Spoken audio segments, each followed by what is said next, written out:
السلام عليكم ورحمة الله وبركاته.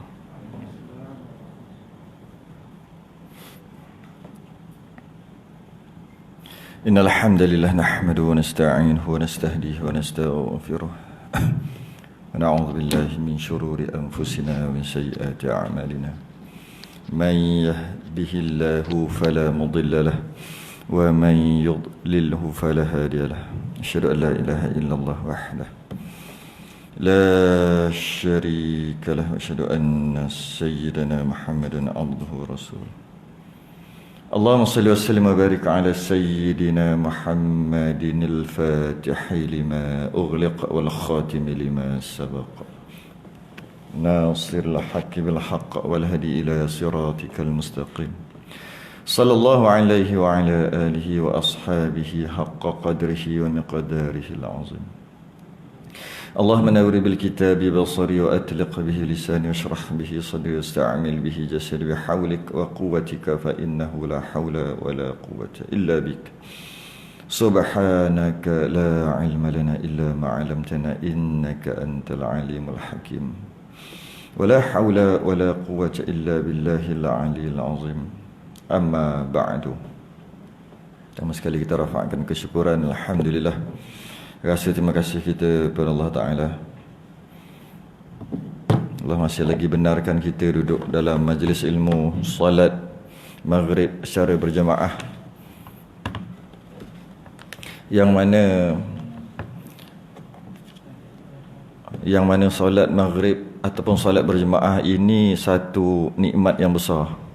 Kadang-kadang nikmat tu kita tak rasa kerana kita duduk dalam nikmat tu.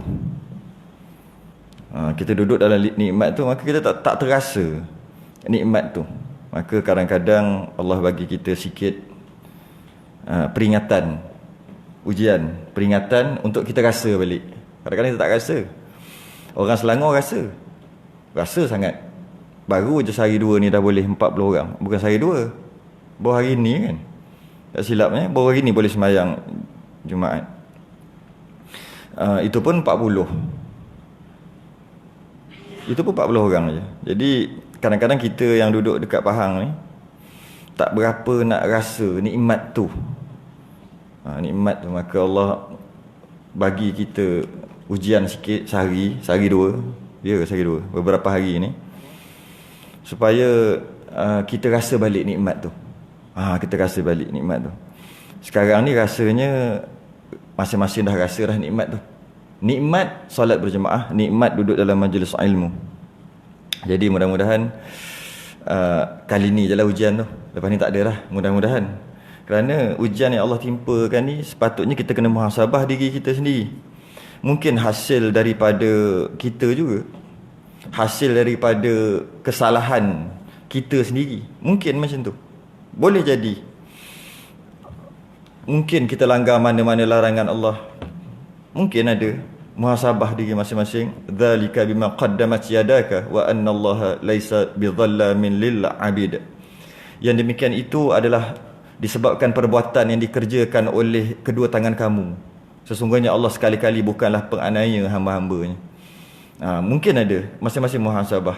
Bila suruhan Allah tidak dibuat, larangan Allah tidak diendahkan, maka turun peringatan, suruh kita berfikir kembali ke landasan yang benar balik.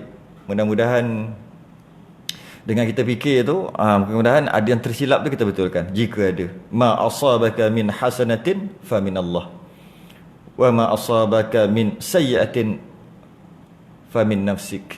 Apa sahaja nikmat yang kamu perolehi daripada Allah, bencana yang menimpa kamu daripada diri kamu sendiri. Jadi mudah-mudahan kita fikirlah sikit. Teknologi besar, teknologi dunia, Jerman, England, Amerika, China, Rusia, yang kata hebat sangat tu, kecerdikan teknologi, kekuatan tentera, ekonomi yang sangat mantap, semuanya lumpuh gara-gara makhluk Allah yang kita pun tak nampak. Kita tak boleh nampak. Kita kalah. Maka kat sini dapat sedar akan kebesaran Allah. Kerajaan Allah lebih daripada segala-galanya. Baik, kita masuk kitab kita, idaman penuntut. Kitab kita, idaman Penuntut, kita berhenti masih dekat bab sujud. Bab sujud, kalau Rumi tu, kalau Jawi tu muka surat 56. Kalau Rumi tu berapa dah? 20 lebih 27. Ya, 27. Kita masuk bab sujud. Dan masih lagi membicara bab sujud. Sedikit ulangan yang lepas, kita membahaskan rukun sembahyang yang ketujuh, iaitu sujud. Rukun sembahyang yang ketujuh iaitu sujud. Itu yang kita duk bahas sekarang ni. Yang kita bincang sebelum ni, bahawasanya sujud ni adalah perkara yang besar sekali dalam sembahyang. Perkara yang paling besar dalam sembahyang. Tanpa niat, sujud hukumnya haram. Nak sujud mesti niat. Niat sembahyang lah. Nak sujud mesti niat. Nak sujud mesti kena niat. Niat sembahyang di awal tu. Saja-saja sujud hukumnya haram. Walaupun sujud syukur sekalipun pada mazhab Syafi'i. Malah sujud ni tak boleh pada makhluk. Kalau kita sujud makhluk dengan niat nak membesarkan dia, kufur lah kita. Kalau kita rukuk dengan niat nak membesarkan, berdosa besar. Berdosa besar lah kita. Habis tu malaikat disuruh sujud kepada Nabi Adam. Wa idh qulna lil malaikati isjudu li Adam fasajadu illa iblis aba wastakbar. Kalau tak sujud dekat Nabi Adam, takabur, besar diri. Itu sujud. Beberapa penafsiran ulama. Yang pertama, sujud dengan maksud tunduk hormat. Yang kedua kata sujud sungguh. Sujud sungguh. Cuma sujud atas arahan Allah. Jadi sebenarnya bukan nak sujud kat Nabi Adam pun, malaikat. Sebab Allah yang suruh sujud, maka sujudnya itu jadi wajib. Jadi wajib baginya. Tapi Allah tak suruh kita sujud pada makhluk. Itu kita bincang yang lepas lah tu. Dan kita bincang juga masalah meletakkan dahi di tempat sembahyang dengan ada kain, dengan ekor serban yang pendek, ekor serban yang panjang dan sebagainya. Kita bahas panjang lebar dalam bab tu. Kemudian jika ada rambut, perlu selak ke tak selak, kalau ingat lagi lah. Itu semua bahas lepas tu. Tak lama, baru rasa 2 minggu kot. Kalau dah lupa tu tak tahulah. Baru sangat tu. Kalau telekung orang perempuan tu, hati-hati. Sebab diorang lebih besar kain sembahyang dia. Kita ni kalau pakai ridak tu, hati-hati dengan ridak. Apa lagi? Dan kita bincang juga sekurang-kurang sebahagian dahi mesti sentuh, mesti tidak berlapik.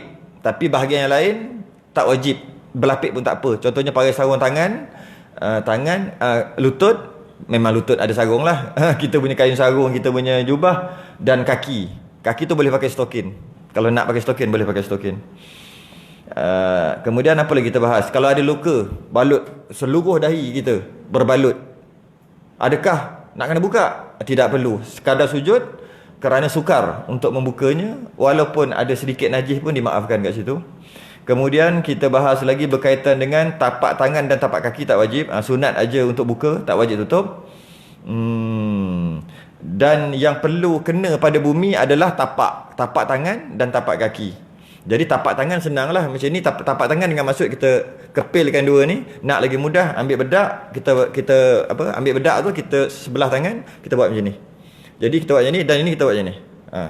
Dan kita tengok yang kena bedak tu, yang itu yang bahagian yang mesti kena ke bumi. Mesti kena ke bumi. Kalau kata ada kat sini, memanglah ada kat sini kan. Maka kalau macam ni pun memadai dah. Sekadar kita nak sujud, satu jari je, memadai dah. Kalau nak sujud, jangan buat, nak bagi tahu sah sahaja. Sebab kalau kita tengok tangan kita, situ bedak semua. Situ bedak kena. Jadi kita buat macam ni dan buat macam ni. Bedak tu menandakan itu tapak. Kaki juga sama juga. Cuma kaki tu masalah lah sikit kalau nak letak tengah-tengah kaki tu macam mana nak dalam keadaan sujud. Dalam keadaan sujud tapak juga. Cuma cakap macam mana tengah tu nak pergi. Kaki kita duduk macam tu. Maka maksud tapak kaki mesti sujud, mesti sentuh tapak kaki. Maksudnya adalah sama juga macam tadi. Ambil kaki, tampal dua macam tu. Yang mana kena tu, ataupun kita pakai bedak tepung, yang mana bersentuh tu, itu adalah tapak. Cuma tak logik kita nak buat dekat tumit. Macam mana boleh? Boleh sujud. Tumit kena bumi. Macam mana? Tak boleh. Tengah-tengah yang lekuk tu tak boleh juga. Ujung sini tak boleh juga. Yang boleh hanya jari kaki. Jari itulah. Dan sekurang-kurang macam tadi juga, satu. Sekurang-kurang satu. Maksudnya sebelah kaki satu. Yang paling cantik habis. Kalau kita tengok kat belakang, dia tak ada jari kaki. Maknanya tu yang terbaik. Sujud yang terbaik iaitu lipat habis. Tapi kadang-kadang kita atas fizikal kita ni kan, atas fizikal kita ni, dia kadang-kadang ada orang sakit tu sakit ni, dan kerah tu kerah ni. Jadi buat mana yang mampu lah. Sekurang-kurang satu. Jika tak bersentuh, jika tak ada perut kaki tak bersentuh ke lantai, tak sah. Itu kita bahas yang lepas. Masuk kita yang hari ni. Kalau kita baca, saya baca balik lah. Baca yang kita dah bahas sebelum ni. Ketujuh, sujud 2 kali pada tiap-tiap rakaat dengan tama'ninah, iaitu bersenonggeng. Ayat tu yang kita bahas, bersenonggeng, meletakkan dahi atas tempat sembahyang atau kain yang dipakainya seperti ekor serban yang panjang yang tidak bergerak apabila ia bergerak. Jika serban tu panjang, orang Melayu tak pakai serban panjang macam tu. Serban panjang pergi pusing, otak pusing kan ni, akhirnya jadi sejadah dia, bersambung dengan serban dia. Katalah macam tu. Dia sujud atas serban dia lah, sah. Sebab dia gerak, serban tu tak gerak. Yang tak boleh, contohnya ni.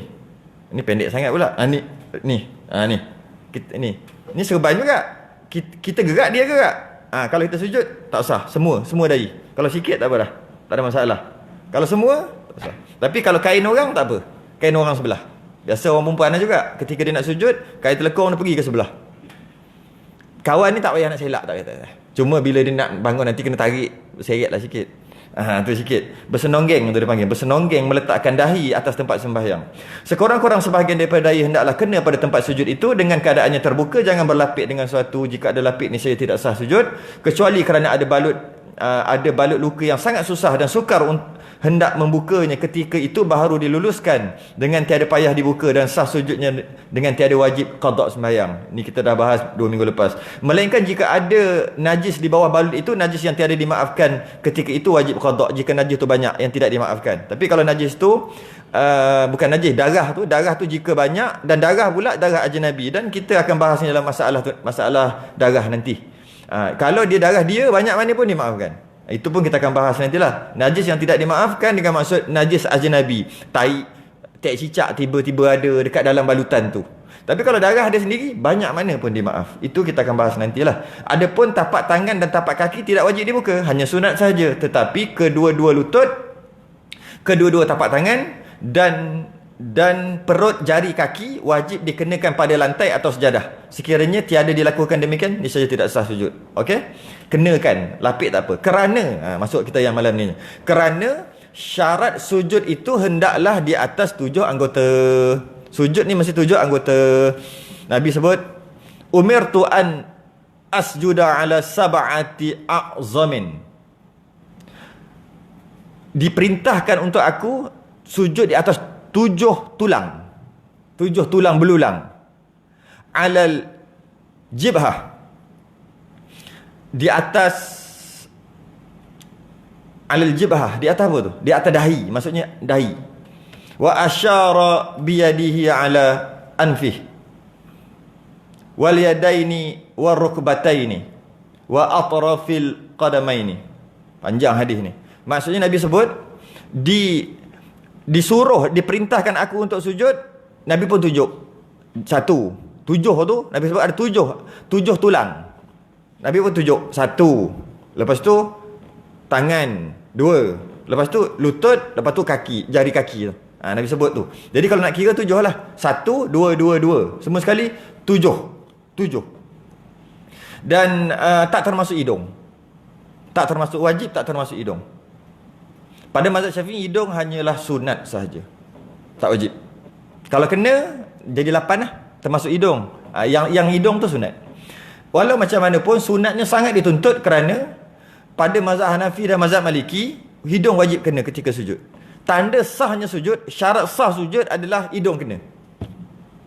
Pada mazhab Maliki dan mazhab Hanafi. Mazhab Syafi'i tidak. Oleh kerana tu, kita dituntut untuk meraihkan mazhab lain.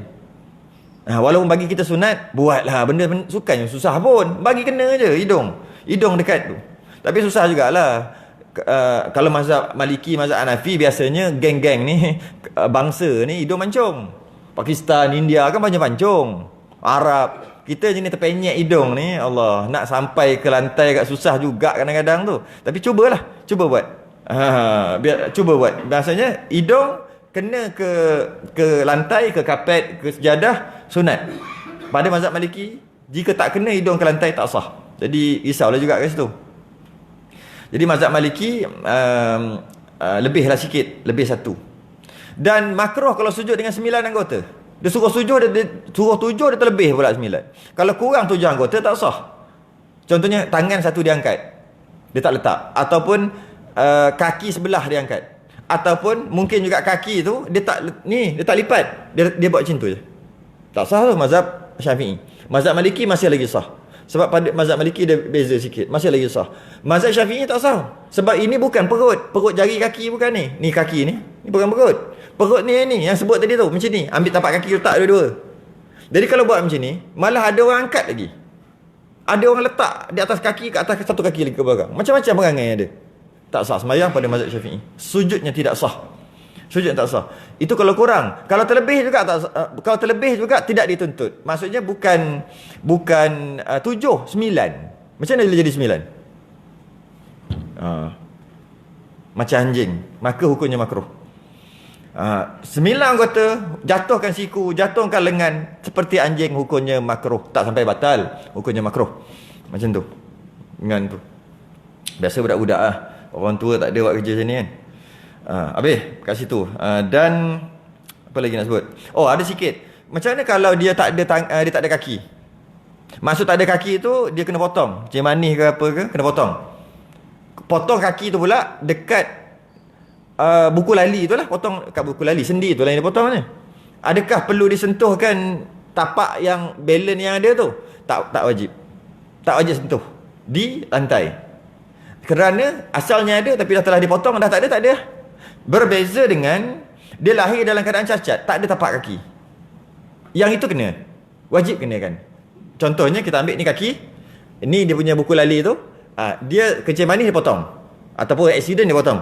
Okay. Bila potong, dia dah tak ada kaki dah. Tapak kaki dia dah tak ada. Yang tinggal, ataupun kalau kita kata bukan tapak kaki pun macam ni lah. Macam ni lah, lebih logik macam ni lah. Bukan tu. Tak logik sangat contoh tu. Dia potong separuh. potong jari saja, ataupun potong separuh. Kaki dia ada, tapi separuh. Sebab ada masalah tertentu, kencing manis apa, accident, potong separuh. Jadi kaki dia ada, tumit dia ada. Tumit ada. Semua ada. Cuma yang tak ada jari, separuh jari tak ada. Separuh kaki tu. Okey. Kena potong. Maka tak wajib sentuhkan. Katalah ini ujung dia tu, tak wajib sentuhkan.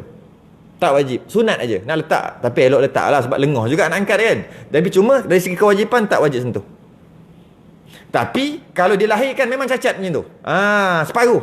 Bukan sebab kerat. Memang dia lahirkan daripada kecil, daripada lahir-lahir memang macam tu. Tak ada jari kaki ataupun separuh macam tu. Maka wajib yang mana yang ada tu wajib sentuh ke bumi. Tu je beza dia. Beza kalau kena kerat tak wajib, sunat. Sebab dia asal ada, tiba-tiba tak ada. Kalau awal-awal lagi dah tak ada, maka wajib meletakkan hujung anggota tu. Wajib meletakkan hujung anggota tu dekat bumi. Sebagai menggantikan jari dia tu. Jari tu. Okey. Sambung lagi. Dan dahi ditekankan di tempat sujud ikut berat kepala. Ni yang saya sebut sebelum ni. Dan dahi ditekankan di tempat sujud ikut berat kepalanya, sekira-kira kalau ada kapas di situ niscaya kejat ia. Tu kejat tu. Kalau bahasa Rumi saya tak tahulah. Kalau bahasa Jawi kejat tu, kaf ja jim dal, kejat. Kejat ia. Kejat ni apa ni? Dahi ditekankan di tempat sujud ikut berat kepala. Tekan. Kalau ada kapas, niscaya terpenyek kapas tu. Sebenarnya dia nak bagi tahu macam ni. Tak sah sujud atas span. Dengan maksud span tu tak terpenyek. Span yang basuh pinggan tu, cuba kita sujud. Kalau kita sujud sikit je, memang akan kena span tu kat dahi. Tapi kalau kita tekan, dia akan terpenyek. Kita cuma sekadar letak je, tak sah sujud. Macam tu. Tu je nak bagi tahu. Tapi kalau macam mana? Tekan sampai terpenyek span tu. Cuma dia tak guna contoh span ni zaman dulu punya kitab. Disebut kapas lah. Kalau letak kapas, kalau boleh lah. Boleh dikira lah. Kalau sejadah yang tebal, sejadah ni tak tebal sangat ni. Ada orang tebal. Yang tebal sungguh tu lah. Tebal yang mahal tu, Iran punya tu.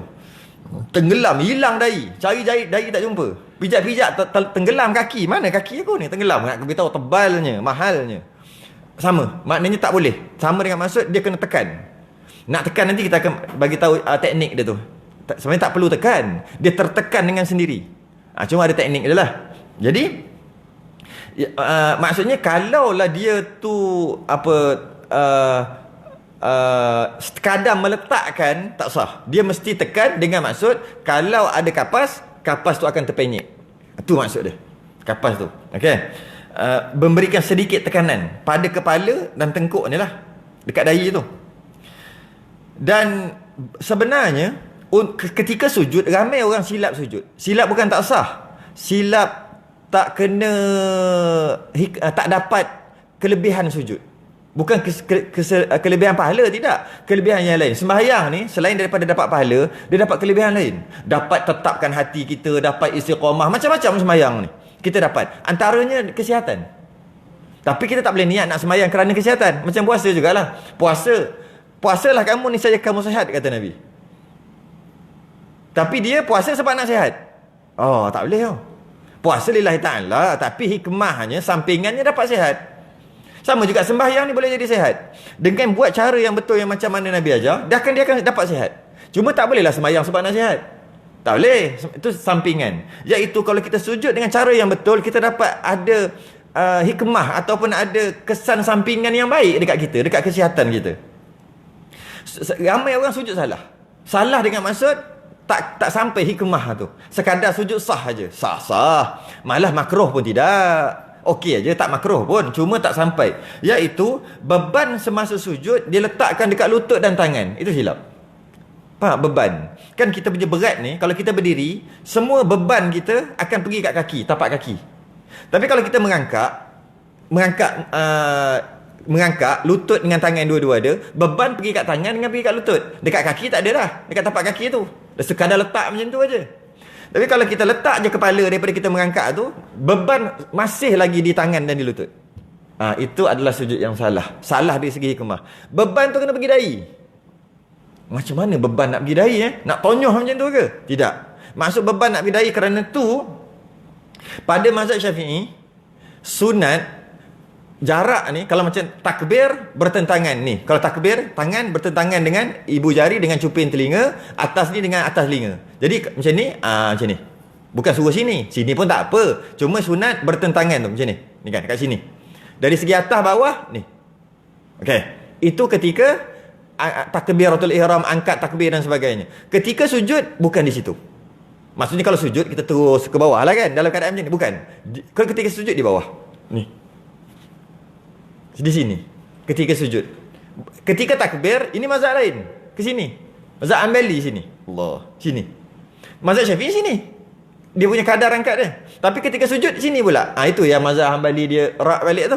Dia kata, apa pula? Ketika takbir ke sini, sujud ke sini pula. Dia kata, sebenarnya sujud kami yang betul. Yang paling tepat mengikut nas-nas. Perbahasan ulama lah. Kata sujud, angkat takbir tu di sini. Angkat kat tangan tu di sini. Kerana sujud juga di sini. Baru sekata. Mazhab Syafi'i kata, takbir. Sujud cerita lain. Jadi takbir ke sini, sujud di sini. Bila sujud dekat sini, cuba buat. Jangan buatlah sekali lagi. Maksudnya cuba try, iaitu bila kita sujud, tangan kita di sini, tangan kita yang akan kuat, dahi kita sekadar letak. Tapi sah. Tapi kalau kita turun, makin lama tengkuk ni makin keras. Turun lagi sampai sini, dia tangkap pinggang pula. Turun sampai sini, semua berat. Boleh kata berapa persen? 50% berat pergi kat dahi. 30% ke 40% ada kat lutut. Kot, lebih kurang. Kat tangan dalam 10 belas persen macam tu kot. Agak-agak lah. Itu adalah sujud yang betul. Iaitu semua tekanan, semua titik fokus tu, titik berat tu, dia akan pergi di titik graviti yang dia panggil. Akan pergi di kepala. Bukan semua, maksimum. Sebanyak yang mungkin. Kerana itu pada orang lelaki, sunat ketika sujud, dah sebut sebelum ni kan, perut dan peha jarak. Maksud jauh. Kalau ni peha, ni perut, ni peha. Macam ni. Biasa orang sujud macam ni. Sebenarnya sujud yang paling afdal adalah macam ni. Jauh lagi sampai macam ni. Kalau macam ni takut jatuh pula. Kan? Termenerak pula. Jadi macam ni. Straight. Kalau macam ni, kalau kita tak boleh buat lah. Saya dah sebutkan sebelum ni kan. Sebab kita orang Melayu ni, kita punya soft dua hasta setengah. 1, 2, setengah. Yang paling cantik sebenarnya 3 hasta. Sebab maksimum daripada kaki orang depan dengan kaki orang belakang, kaki soft belakang, maksimum 3 hasta. Jadi buat dekat 3 hasta lah. Kita 2,5 saja. Jadi bila 2,5 kita takkan boleh buat macam ni. Tambah orang tinggi. Kalau buat macam ni, kepala dia masuk dalam kain orang depan. Sekarang ni boleh. Antara hikmah disuruh buat penjarakan, kita ambil lah yang baik. Yang tak baik tu kita tolak dulu, biar dulu. Ambil. Sekarang ni boleh. Sekarang ni bila? Time buat penjarakan ni lah. Sujudlah kita sampai kat tepi kaki orang tu. Kaki orang tu rasa, kita sujud sini. Saya tengok tu kaki dia. Macam tu. Boleh buat. Bila kita amal macam tu, perut kita akan keras. Kurang boroi sikit kot. Dan bila kita buat macam tu, sini jadi terik. Bila kita buat macam tu, belakang jadi terik. Terik, kita punya urat belakang. Dan semua berat akan pergi kat kepala. Maka darah ada tolak. Darah tu jantung pam, tolak banyak darah kat kepala. Kalau darah banyak pergi kat kepala, oksigen banyak, zat banyak pergi kat kepala, neuron sel-sel otak berhubung, cerdik sikit. Itulah antaranya lah. Dan ada dalam otak kita ni lebih banyak guna otak lah daripada tak guna. Lebih senang macam tu lah. Lebih kurang macam tu, kasar lah bunyi. Tapi memang macam tu lah kebanyakan orang pun. Jadi itu caranya, iaitu berat tu pergi. Jadi kalau katalah dia sujud macam tu, dan macam tu mungkin akan menyebabkan dahi dia akan jadi hitam. Tapi jangan gonyoh. Sebab kata dahi hitam ni kan, jangan gonyoh pula, dia jadi sendiri. Dia akan jadi sendiri. Itu pun sebenarnya kalau kena dengan cara yang betul, tak hitam juga. Kadang-kadang dia ada lah cara letak tu, cara keraskan tu. Dia keraskan dekat sini. Kat sini dia keraskan, leher dia keraskan. Semua pergi kat ni. Jadi dia hanya semata-mata kepala dia, dahi dia sama-sama betul-betul macam ni. Maka yang tu tak akan jadi hitam. Tapi kita kadang-kadang tak larat lah nak keras, kita pun biar. Bila dia terseret tu, dia macam tu tau. Ni lantai, ni dahi kita, dia jadi macam ni. Ni. Macam ni. Kalau licin tu, dia pergi. Yang itu jadi hitam tu. Sebab dia terseret. Dia macam apa nak sebut? Apa rasa? Dia macam tu jadi. Kalau kita betul-betul, kita sujud betul-betul tanpa kita seret tadi, dia akan letak je. Pop. Tapi semua keras ni. Keras. Dengan peha-peha siap-siap jadi keras. Itu adalah yang terbaik lah, kalau boleh buat. Para sahabat, dia mengadu kat Nabi SAW. Dia kata, kami ketika sujud sakit perut. Sakit perut tu bukan sakit perut cirit-berit, bukan. Sakit perut tu, keras perut tu. Jadi sakit. Diorang semayang sakit perut. Lepas semayang sakit perut. Berapa kali je sujud, sakit perut dah. Nak bagi tahu, sungguh jauh dia perut dia dengan peha dia. Memang jauh. Dia akan jadi sakit. Sehingga lama-lama, bila lagi nak ketul-ketul, six pack kau jadi. Mana tahu. Manalah tahu. Itu yang terbaik lah. Itu yang terbaik. Habis, manakala punggungnya lebih tinggi daripada kepala. Ini syarat sah sujud. Syarat sah sujud, yang pertama, dahi tak berlapik. Dah sebut sebelum ni. Yang pertama, dahi tak berlapik. Yang kedua, 7 anggota. Itu syarat yang kedua. 7 anggota. Yang pertama, dahi tak berlapik. Yang kedua, 7 anggota. Yang ketiga, ni syarat ketiga, iaitu punggung mesti lebih tinggi daripada kepala dan bahu. Maksudnya kepala pun dah madai, dah faham lah kita, dan kepala tu. Sebaliknya, jika kepala lebih tinggi daripada punggung atau sama tinggi antara keduanya, niscaya tidak sah sujudnya itu. Tinggi kepala daripada punggung, separas tak madi. Tapi separas macam nak sujudnya ni, separas macam nak sujud, sebab itu menerap kan. Macam mana punggung sujud, dahi kena lantai, punggung separas dengan dahi, mana boleh kan. Dia menerap lah. Jadi dia katakan sini, kalau sama tak sah, maknanya menerap. Ataupun sujud dia punggung lagi tinggi daripada kepala. Kenapa buat macam tu, jadi macam tu? Biasa dekat Mekah semayang rapat-rapat tu, nak sujud macam mana? Dekat Raudah kat mana? Ya. Jadi tempat-tempat macam tu kadang-kadang ramai orang, tengok habis tak nak sujud kat mana ni, akhirnya sujud atas punggung orang. Tapi nak buat apa? Baru nak keluar orang lain masuk. Contoh lah, saya tak tahulah contoh keadaannya macam mana, tapi memang bersesak-sesak.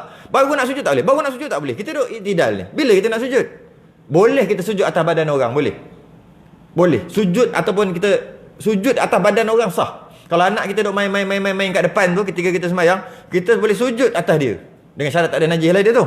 Boleh sujud atas dia, atas belakang dia. Biasa budak-budak kan tu lah. Sama juga kalau orang ramai, kita boleh sujud atas dia, tapi dengan syarat punggung kena lagi tinggi daripada kepala. Itu yang susah nak buat tu. Sujud atas orang tu senang. Mungkin sujud atas kaki orang ke, tu boleh. Kaki orang macam tu, tapak kaki dia berdiri kan. Kita sujud, takkan nak masuk kat punggung dia, kat atas punggung dia tinggi, tak boleh. Sujud atas kaki dia tu, boleh.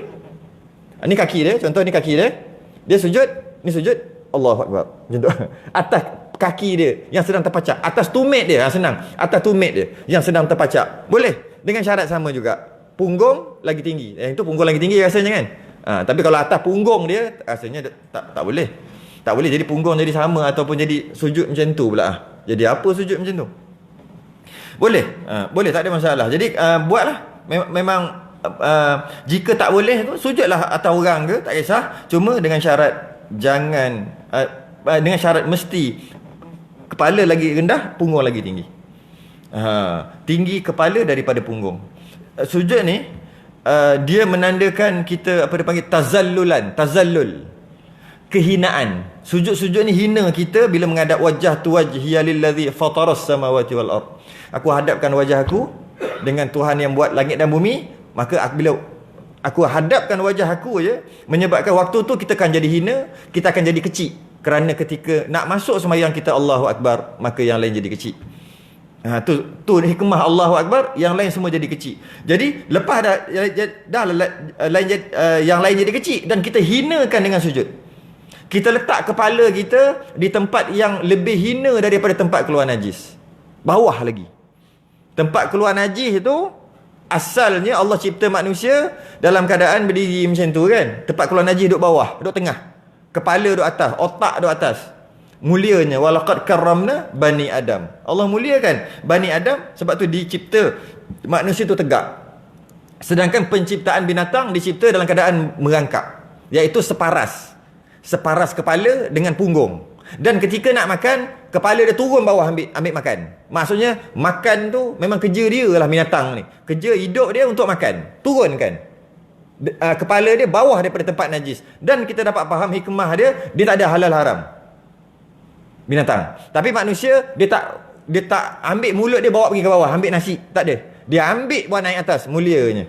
Mulia, ambil makanan buat naik atas, ambil makanan buat naik atas. Tempat najis duduk kat bawah lagi. Tapi ketika wajah tu wajhiya lillazi fataras samawati wal ard, sembahyang, waktu tu hinakan sehina-hinanya, malah letak kepala ni lebih bawah, lebih rendah daripada tempat keluar najis. Tu hikmah dia lah sikit. Dan tempat simpan otak yang kita duduk fikir, kita duduk merancang, kita duduk hebat kita, kaya kita, pangkat kita, hebat macam-macam kita ni. Aku dah apa ni, fikir rancangan ni 30 tahun lepas. Inilah hasilnya. Tu. Dia fikir. Waktu tu tempat kau punya hebat dalam kepala otak tu tak bawah agak. Nak bagi tahu tu rancangan hebat pakai otak rancangan akal hebat letak bawah, lebih bawah daripada tempat keluar najis. Nak bagi tahu kat situ otak kita merancang, Allah juga merancang. Tapi bila nak dibandingkan rancangan kita dengan rancangan Allah yang sebenar-benarnya, kita tak ada rancang sebenarnya. Apa? Wa makaru wa makarullah wallahu khairul makirin. Kita rancang, Allah juga rancang. Tapi perancangan Allah yang sebenar-benar yang rancang. Kita tu bukan rancang pun. Kebetulan yang kita rancang tu sama dengan Allah punya rancang. Sebab tu jadi. Kita merancang sekadar wajib merancang, wajib usaha ikhtiar aja. Sedangkan usaha ikhtiar kita langsung tidak memberi bekas sikit pun. Rancangan kita, hebat kita tak ada. Semuanya qada dan qadar Allah sejak azali lagi sebelum kita diciptakan lagi. Okey, habis kat situ tasawuf sikitlah masuk celah tu. Hendaklah sujud itu dilakukan dengan qasad.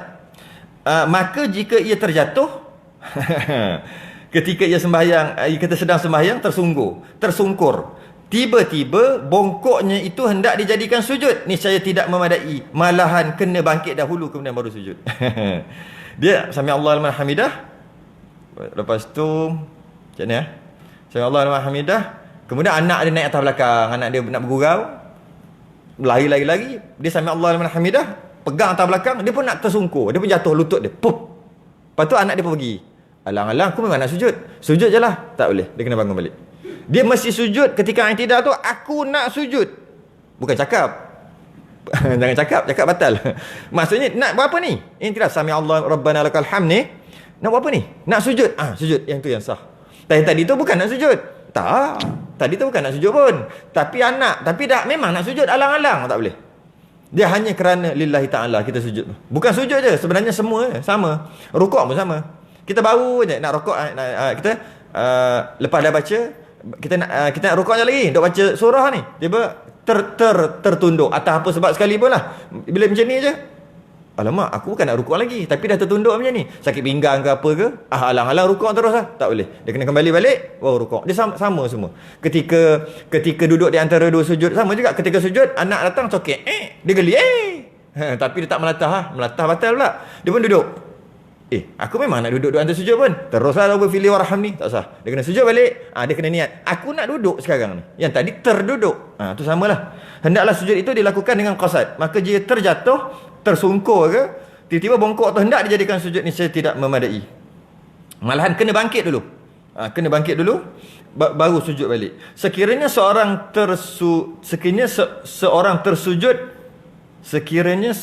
tersujud atas benda yang tajam kerana kesakitan, harus apa tu? Jawi pening pala weh. Kesot. Kalau orang baca yang Jawi dia tergelak lah. Kalau baca Rumi tak ada apa lah. Dia kesot dia kesot. Itulah tok guru kita yang karang kitab ni memang dia guna bahasa ni sungguh. Betul. Dikisut kaf ya sin waw ta. Apa nak baca? Kasut ke apa? Ya ni apa? Dikesok sekiranya seorang sekiranya seseorang tersujud atas benda yang tajam, lepas tu sakit lah, harus dikesot dahinya dengan tiada angkat. Kalau dia sujud, tiba-tiba dia sujud, lepas tu aduh tajam lah ni. Jika diangkat, angkat balik dan sujud balik, dia namanya menambah rukun, batal sembahyang dia. Yang maksud ni sekarang ni, dia sujud di atas satu benda ataupun permukaan yang tajam ke, kasar ke, panas ke, sejuk ke, tak kisahlah. Kemudian dia duduk, sakit ni, pedih ni.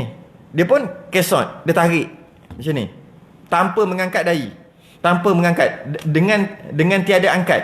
Maka perbuatan tu tak mengapa. Dia dah sujud kan, panas ke, pedih tajam ke, dia pun macam ni, tu ke tepi ataupun ke ni, ke depan. Jadi kan, ni sakit ni, dia ke depan. Biasa ke depan ke belakang lah, jangan ke kiri kanan. Sebab kalau ke kiri kanan, bimbang takut batal pula. Sebab bila dia ke kiri, badan dia akan sengit sikit. Ni dia sujud ni kiblat, dia sujud macam ni. Bila dia sengit kiri, badan dia jadi macam tu. Saya dah sebut sebelum ni, lari 1 darjah dekat Malaysia, lari 100 km dekat Kaabah ni. 1 darjah tu. Jadi kalau macam tu, dia kesot macam ni. Sikit 1 darjah dia kot. Setengah darjah, 50 km lagi daripada Kaabah. Mana dia pergi apa? Dia pergi sujud arah mana tu? Arah mana? 50 km daripada Kaabah tu. Mungkin mana tu? Mana-mana lah. Mana saya tahu mana-mana. Tak sempat nak tengok. Jadi kalau ketika kita berdiri, ketika berdiri dan duduk, dada wajib menghadap kiblat. Berdiri dan duduk. Berdiri tu qiyam, duduk tu maksud tayat awal ke tayat akhir ke, duduk antara sujud ke. Berdiri dengan duduk, dada wajib menghadap kiblat. Berdiri dengan duduk, dada wajib menghadap kiblat. Ketika rukuk, ketika perjalanan daripada sujud nak naik, ketika sujud, ketika yang bukan berdiri dengan duduk lah. Macam mana dada nak menghadap kiblat? Mana boleh? Nak sujud, dada menghadap kiblat boleh? Mana boleh dada duduk menghadap tu, bawah, tembus kat bawah ni. Apa? Jepun ni? Apa? Amerika kat bawah ni. Menghadap tempat lain. Ke bawah. Ke bawah ni. Jadi tak boleh. Jadi bila tak boleh, maka waktu tu bertukar wajib dada menghadap kiblat kepada seluruh tubuh dia menghadap kiblat. Jadi kalau ketika rukuk, seluruh tubuh dia, bukan dada dah. Kalau sengit, batal. Kalaulah dia dalam perjalanan ketika nak pergi sujud tu, seluruh tubuh dia tu, tu. Sebab tu jangan ni sangat, kena betul-betul seluruh tubuh pergi. Nak bangun, seluruh tubuh. Tapi kalau lah ketika dia sujud, dia sakit tadi, dia pun kesok sikit. Tubuh dia bukan seluruh dah. Ada bahagian yang tak menghadap kiblat. Maka boleh jadi batal. Jadi nak kesot, mungkin kesot ke atas dan ke bawah lah. Ke bawah sebab pedih sakit tadi, ataupun ke atas.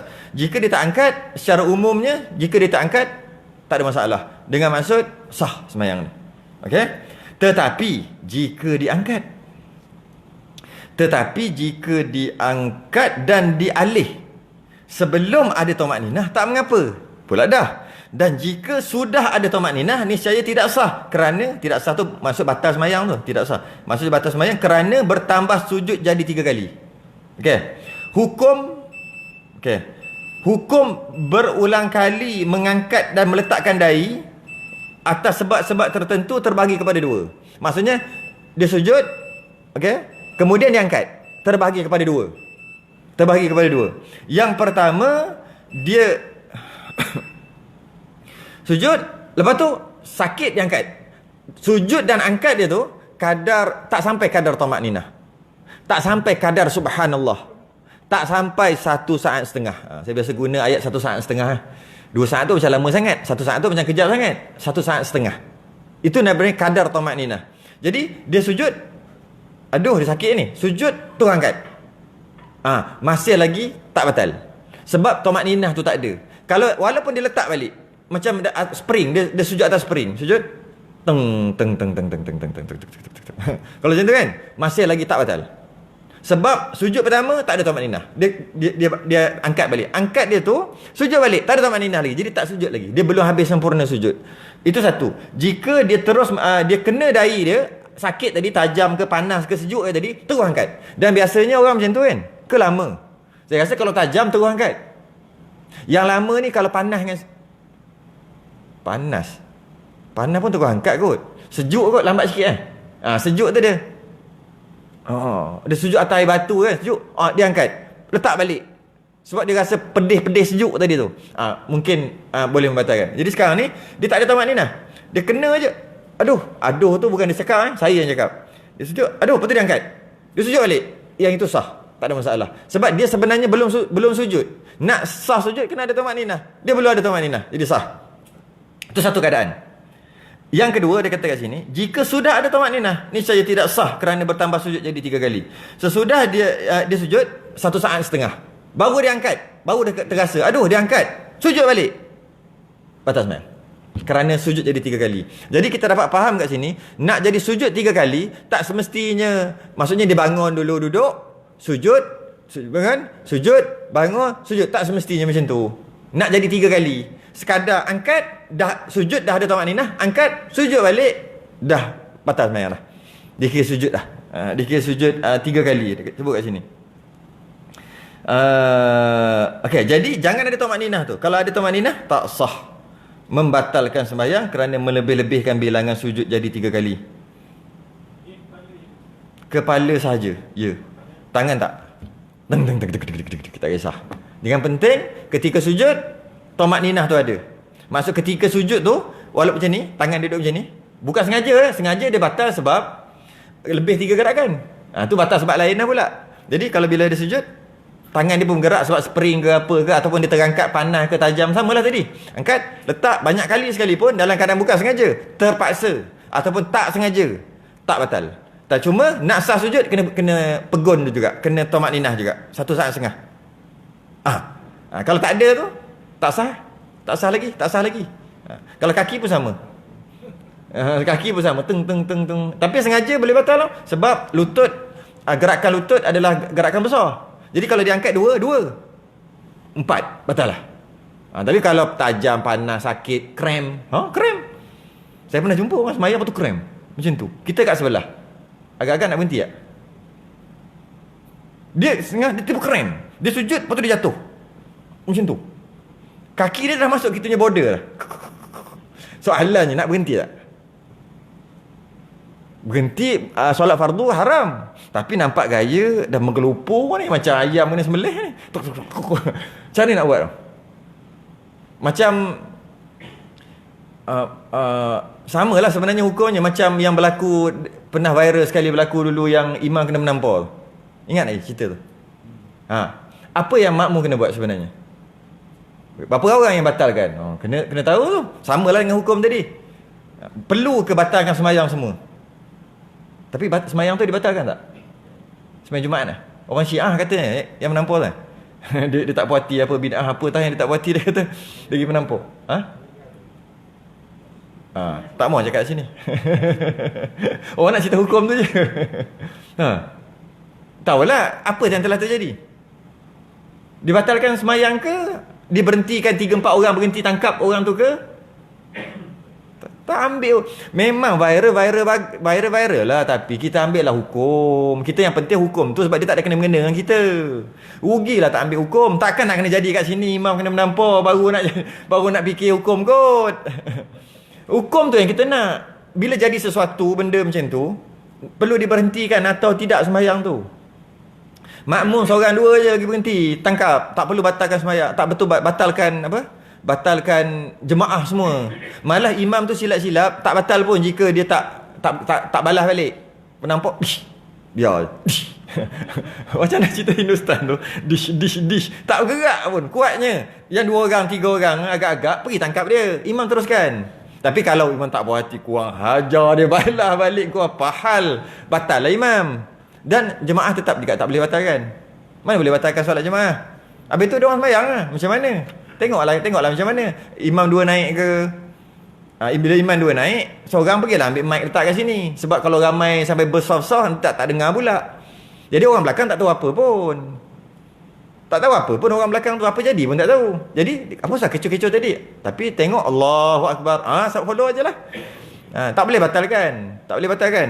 Tak boleh. Minta maaf ya. Saya ada imam kena penampar kat sini. Minta maaf. Tadi kita kena sembahyang balik. Tak boleh, haram. Sebab itu solat fardu. Tak boleh. Malah kalau kata solat tu solat yang biasa Zuhur, Asar, Maghrib ni, terus aja mufarakah macam tu, sembahyang habis aja. Tak tahu imam apa hal lama ni, mufarakah aja yang belakang-belakang tu. Kalau tak ada yang ganti sekali pun, terus je, tak boleh batalkan. Dan tak boleh membatalkan. Minta maaf, batal semua, kita sembahyang sekali lagi, tak boleh. Kalau solat Jumaat pula contohnya, jika dah rakaat yang kedua, terus sembahyang je, mufarakah je. Boleh mufarakah pada rakaat yang kedua. Sebab solat Jumaat paling kurang sekali, satu rakaat kena dapat. Rakaat kedua boleh mufarakah. Tapi kalau rakaat pertama, tak boleh buat apalah selain pada orang ganti. Selain kepada kena ada orang ganti, tak boleh batalkan macam tu. Tak boleh batal. Jadi kalau katalah dia sujud, dia krem. Bila dia krem macam tu, dia krem macam tu, menyebabkan gerakan tu banyak, batal juga. Batal sembahyang dia. Okey, jadi 2 tadi. Yang pertama, kena dahi kena dekat bumi, dekat lantai, dekat sejadah, sakit, terus angkat, letak balik, tak nama menambah rukun. Yang kedua, dia letak, okey, 1,5 baru terasa sakit, dia pun angkat, dia letak balik. Dia angkat letak balik tu kira menambah rukun dan membatalkan habis. Ya. Kalau orang krem sebelah tu, nak berhenti ke tidak? Ya. Seorang tak lebih pada 3 orang berhenti. Seorang atau 2 orang bergantung agak-agak. Kalau seorang lagi nak kena angkat, seorang tak boleh, seorang lagi berhenti. Yang lain tak boleh batalkan. Sebab membatalkan solat fardu hukumnya haram. Bukan solat, membatalkan ibadah fardu hukumnya haram. Puasa dibatalkan, haram. Dengan tak ada sebab. Sembahyang haram, batalkan. Jadi kalaulah dia tu makmum, dia membatalkan dengan sengaja, dengan maksud nak tolong orang tu, dia kena ada syaratnya. Kalau mula-mula seorang, kalau kata tak cukup 2 orang. 2 orang dah memadai untuk settlekan, angkat bawa pergi mana-mana ke, dah settle lah. Tak, yang lain, aku pun bila lagi, aku pun nak try, tak boleh, hukumnya haram. Tambah-tambah orang yang kat belakang-belakang, tak boleh. Jadi samalah macam tadi. Hanya yang diperlukan untuk selesaikan masalah tu je. Biasanya tak lebih pada 3 orang, biasanya 2 orang je. Apa sangat masalah? Jatuh, beam jatuh. Yang itu rasanya berhenti kot. Buatnya runtuh bangunan, habis semua tu timpap. Beam jatuh, tu melampau pakat-pakat lagi lah weh. Jadi kalau setakat benda simple-simple, krem, sakit, tumbang, mati, tu antara orang dapat rezeki, mati semayang, mati ketika semayang, tengah-tengah jatuh. Cukup sekadar 2 orang angkat letak tepi ke, angkat ke, buat apa ke, buat pernafasan ke, mulut ke mulut ke apa ke, pandai-pandai lah nak buat macam tu. Tekan ke apa, 2 orang cukup. Maksimum 2 orang. Letak kat tepi. Jangan lebih banyak-banyak, kerana yang nak batal yang ramai tu, saya silap, dosa besar, free-free je dosa. Ya.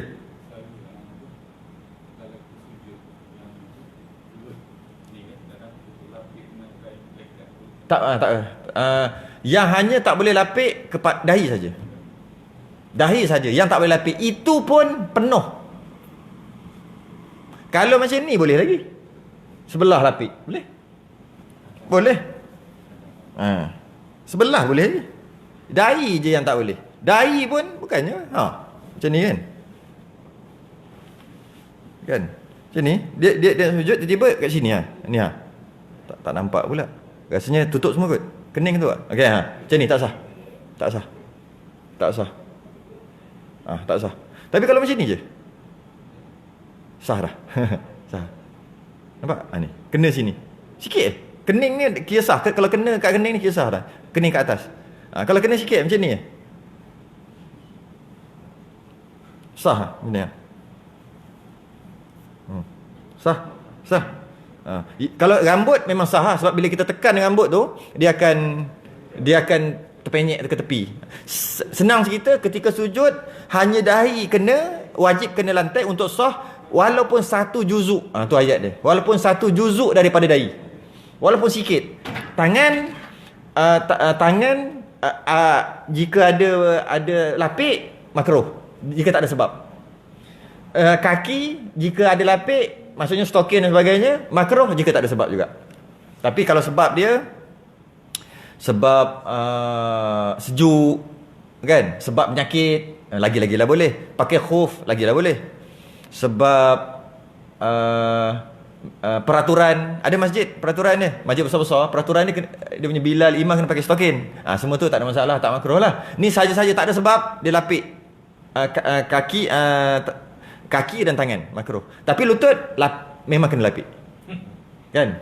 Boleh tak lapik lutut? Susah Macam mana tak lapik? Susah Jadi itulah. Habis dah ni pun. Kita dah habis dah bab ni. Bab sujud dah habis. Apa lagi Saya rasa tak ada apa dah bab sujud.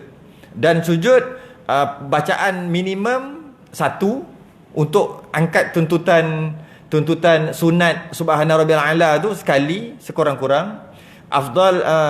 Afdal 3 kali jika solat berjemaah, 3 kali afdal.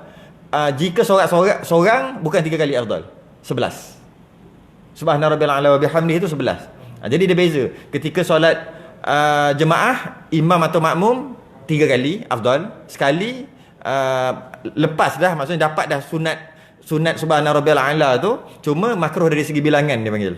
3 kali afdal. Lebih lagi ketika solat seorang, jika solat seorang 3 tu okey, sunat. Kalau 5 lebih lagi, 7 lebih lagi, 9 lebih lagi, 11 afdal. Jadi afdal sembahyang berjemaah dan afdal sembahyang seorang beza. Sembahyang berjemaah afdal 3. Macam mana pun itu ketika sujud lah. Ketika rukuk dia beza sikit. Rukuk kadang-kadang afdal sampai 11 rukuk, iaitu ketika ada orang kat belakang, kita bunyi dia berjalan nak masuk saf supaya dia dapat rakaat. Jadi waktu tu 5 tak lagi 7 9 maksimum 11. Itu yang lama sikit, dengan syarat ada kita bunyi. Tapi orang yang datang tu janganlah pula dia biasanya macam tu lah. Saya lalu kena. Kita tunggu dia sibuk je, tengok handphone jap, silent dulu. Lepas tu dia ambil kunci, baling kat bawah, letak kat bawah kunci. Kita dah rukuk ni, aku tunggu ni dah 5 kali dah subhana rabbiyal azim. Lepas tu dia sibuk buat benda lain. Lepas tu ambil kain pelekat kilah lu. Buat benda betul itu, betul ini, betul itu. Bila dah imam rukuk macam tu, teruslah. Janganlah bagi imam tunggu lama. Dan kalau tak nak macam tu, ketika imam nak rukuk tu jangan masuk lagi. Tu cara dia. Ini tidak, dia datang duduk dekat saf. Mungkin imam nampak ikut tepi ni, mungkin dia dapat bunyi. Tiba-tiba dia pula buat lambat-lambat. Asalnya hukumnya makruh. Tapi sebab nak tunggu dia pula tak nak masbuk tu, dia tak nak dapat rakaat tu. Itu je lah yang lebih 11 kali walaupun solat jemaah. Imam saja. Makmum tak ada. Makmum secara umum sujud ke rukuk sama 3 kali secara umum. Tapi kalau imam dah sempurna duduk, sempurna tidak sujud dah, daripada sujud duduk di antara 2 sujud contohnya kan, daripada sujud tayat akhir contoh, tayat awal tak kisahlah, sempurna je, dia 1 ke 1.5 ke 2 ke 3 ke 4 ke, dia kena bangun. Dia beza makmum ketika sujud dia bukan 3, secara umum afdal 3. Tapi kalau imam tak bangun-bangun, dia jadi afdal 5. Imam tak bangun-bangun, bukan 5, 4. Ada lain pula. Imam tak bangun-bangun, 5. Ada ikut imam. Tapi kalau baru sekali subhana rabbiyal a'la, imam bangun. Bukannya habiskan sampai 3 kali, tidak. Tu sikit.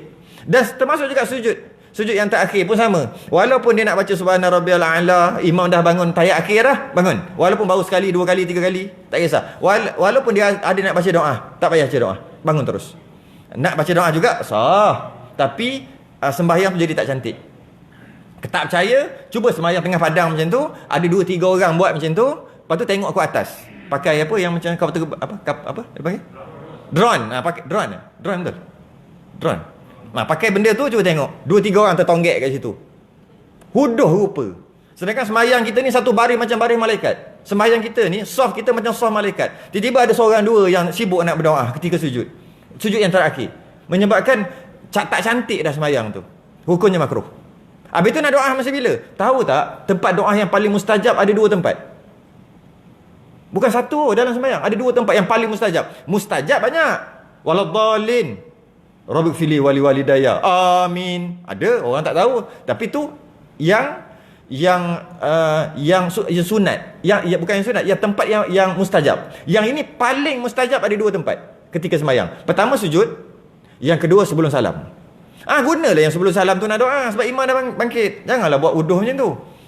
Uduh dia seorang je, orang sebelah tengok punggung dia. Kalau sembahyang dekat-dekat, nasib baik jarak tak apa. Jadi dia ni tak bangun, tak bangkit lagi. Orang duk cakap-cakap, orang jadi tak khusyuk.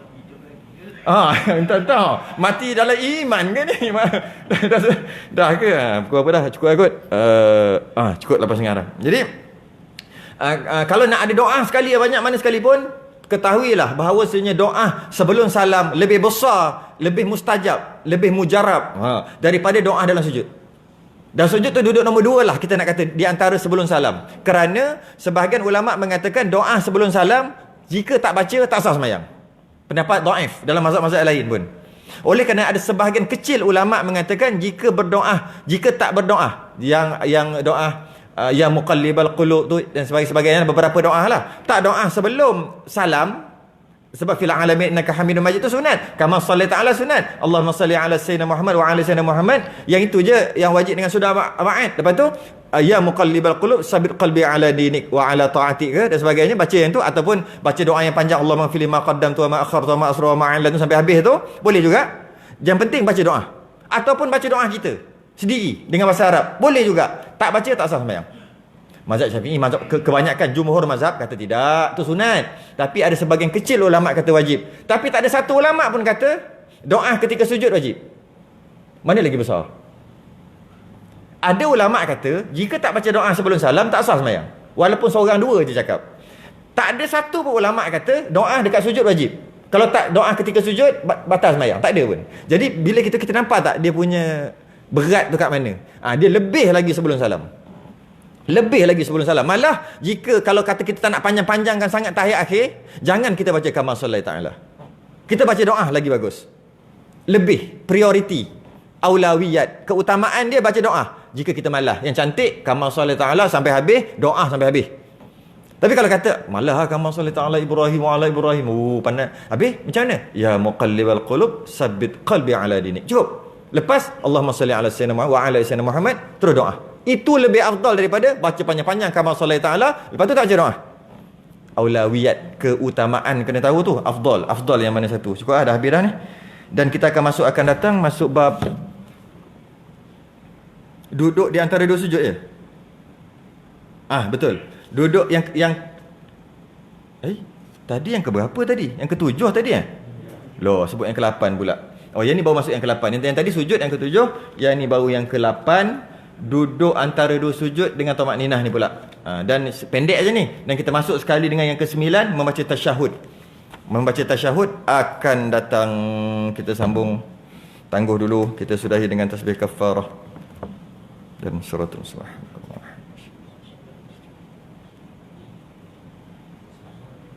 Assalamualaikum warahmatullahi wabarakatuh.